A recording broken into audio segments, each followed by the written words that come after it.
Society has conditioned you to interpret suffering through two poison lenses, either as divine punishment for moral failings, a relic of religious guilt-shaming that twists agony into evidence of unworthiness, or as meaningless chaos in an indifferent universe, the modern nihilist trap that collapses all pain into absurdity.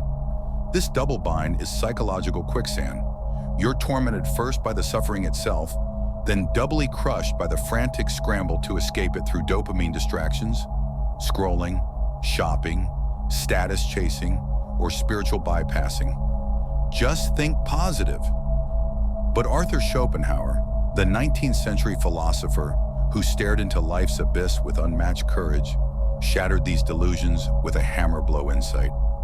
Your suffering is neither accident nor retribution.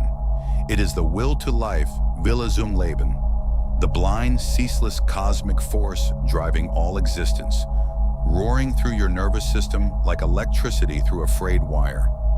Every bout of depression is the will's rebellion against a soul-crushing job you tolerate. Every wave of anxiety is its scream against relationships built on lies. Every pang of loneliness is its protest against your betrayal of authentic desires. Schopenhauer reveals suffering as the will's brutal pedagogy. It teaches not because you deserve torment, but because you've forgotten that all desire breeds suffering, whether craving love, success, or even enlightenment. Modern psychology echoes this. Your anterior cingulate cortex, pain center, fires identically when you're socially rejected or physically wounded, proving emotional agony is the will's evolutionary alarm system. We crucify ourselves on crosses of misinterpretation, swallowing society's sedatives while the will etches its warning in your marrow. Your pain isn't random, it's a merciless messenger. Schopenhauer's revolutionary genius reframes suffering not as a defect to medicate, but as sacred biofeedback, the will to life's desperate attempt to dynamite your illusions. Consider nature. A starving wolf doesn't suffer philosophically. It hunts or dies. Pain is evolution's siren blaring, adapt or perish, at decibels that shatter complacency. Your depression isn't chemical imbalance. It's the will revolting against a life spent pleasing others while your true self suffocates, as seen in the epidemic of high achievers with perfect lives who crumble inwardly. Your anxiety isn't disorder. It's the terror of clinging to illusions the universe is dissolving. The career you outgrew, the relationship sustained by lies, the identity built on others' expectations. Your heartbreak? Not punishment for loving too much, but the collapse of a fantasy that shielded you from the vulnerable work of true intimacy. Schopenhauer exposes suffering as the chisel carving away your false self, a process modern trauma research validates. Post-traumatic growth occurs not by avoiding pain, but by letting it dismantle inauthenticity. Neurobiology confirms this. When you betray your values, your dorsolateral prefrontal cortex, self-awareness hub, floods the body with stress hormones. Literal biochemical proof that suffering is psychological truth serum. The philosopher accused of pessimism wasn't condemning you to darkness. He was handing you the only lantern that works in life's labyrinth. Ruthless self-honesty. Your agony is the universe whispering through cracked lips. You're worshiping false idols.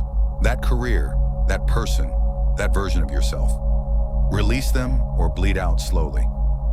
Even Buddhism's first noble truth, life is suffering, is a shallow echo of Schopenhauer's deeper revelation. Suffering isn't fate, it's feedback from the core of being. Transmuting suffering into power demands 3 acts of Schopenhauerian alchemy, beginning with radical acceptance as sacred surrender.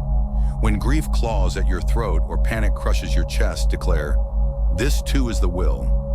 Not as passive resignation, but as active recognition that your pain contains encrypted intelligence about desires misaligned with your essence. Schopenhauer's affirmation of the will means staring into agony's abyss until you see its architecture. The job draining your soul, the relationship feeding your loneliness, the self-image built on borrowed values. Modern trauma therapy echoes this. Dr.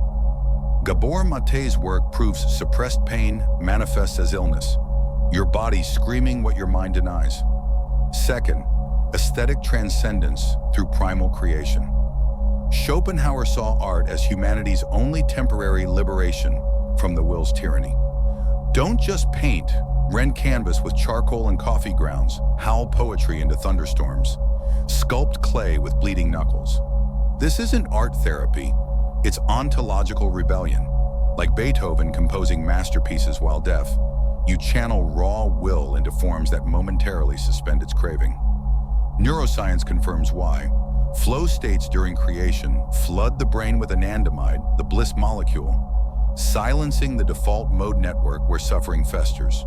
Third, compassionate detachment as warrior discipline. Study your suffering like a samurai observing an opponent's strike. Note the metallic fear in your saliva, the vise around your ribs, the ghosts whispering in your inner ear, without merging with them. Schopenhauer's denial of the will isn't emotional numbness. It's the art of becoming the mountain while storms rage against it.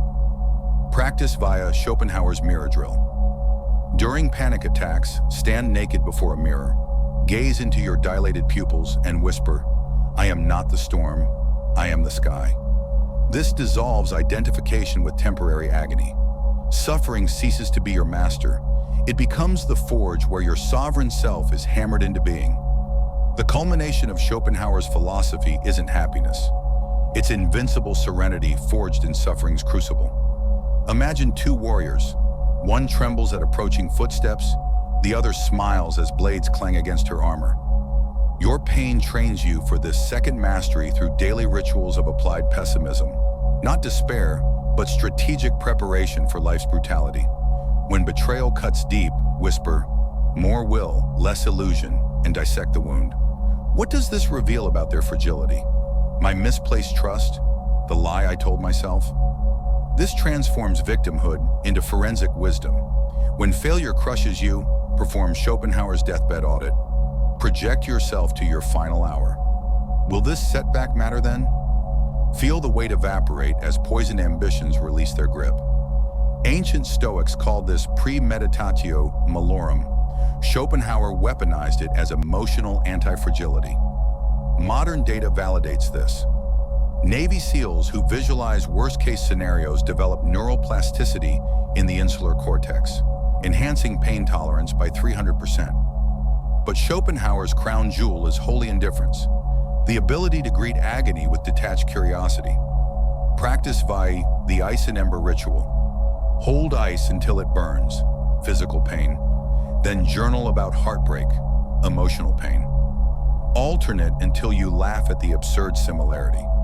This reveals all suffering as transient sensation, waves crashing against the cliff of your awareness.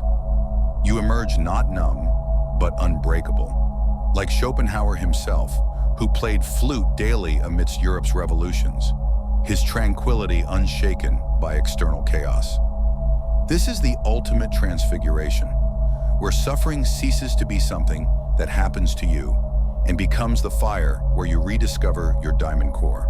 Indestructible, brilliant, forged under pressure. Your pain was never the enemy. It was the refiner's fire. Step into the flames. Stand unmoved as illusions burn away. Emerge, not healed, but hardened. Not happy, but free.